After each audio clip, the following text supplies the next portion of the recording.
do you think about Tulsi Gabbard? What do you think about Tulsi? Tulsi and I got along well on the trail.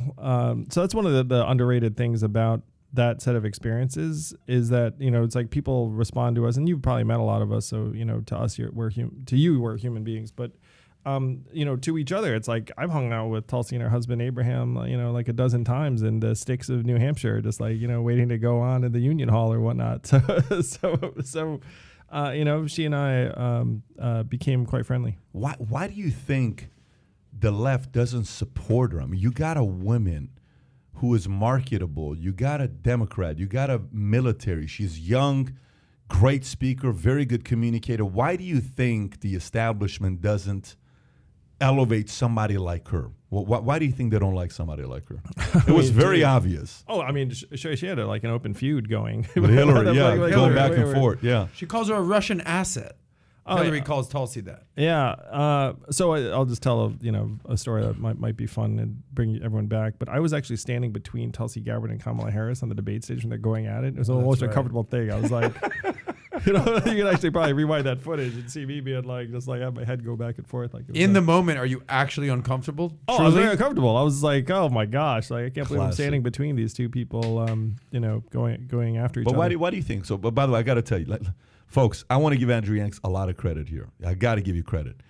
In my mind, I'm trying to calculate how many questions you actually directly answered. I want to say it's less than 50%. You become a pro. Really? You become a pro. Oh, man, I pride myself on being you pretty become good. Listen, there's coaching to running for office, and you got to figure out a way.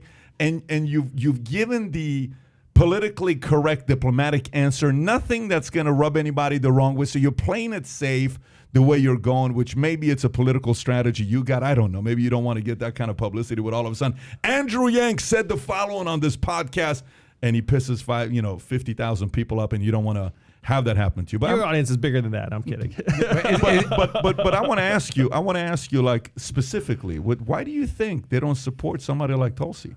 Why not get behind somebody like Tulsi? The way that the media builds up their take on candidates, is born of a number of things. I think for Tulsi, she came out as being against certain establishment positions relatively early.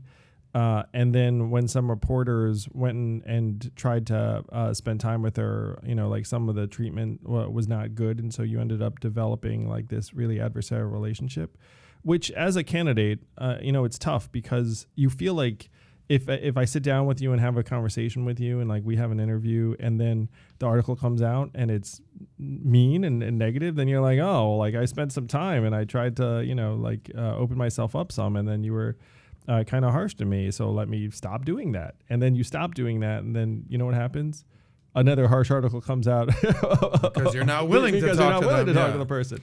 So those things can build up pretty quick. And Tulsi, I think, marches to her own beat, and everyone sensed that. And so when she would be willing to take on certain establishment figures, I think that made it worse with the press. And that's not a compliment to the press.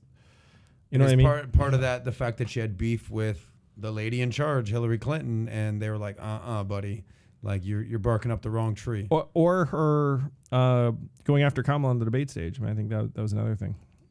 Yeah.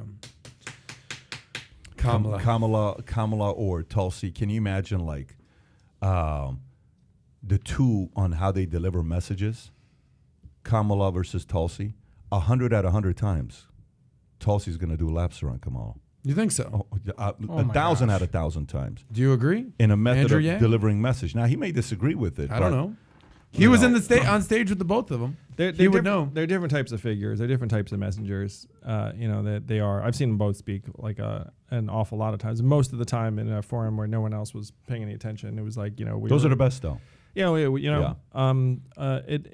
was a fascinating process. I recommend if this thing happens again, which it will in 24, it's like just spend a weekend in New Hampshire or Iowa if you're close to either of those things, because you can see all the candidates up close. If you enjoyed this short clip, click over here to watch another short clip. And if you want to watch the entire episode, the entire podcast, click here.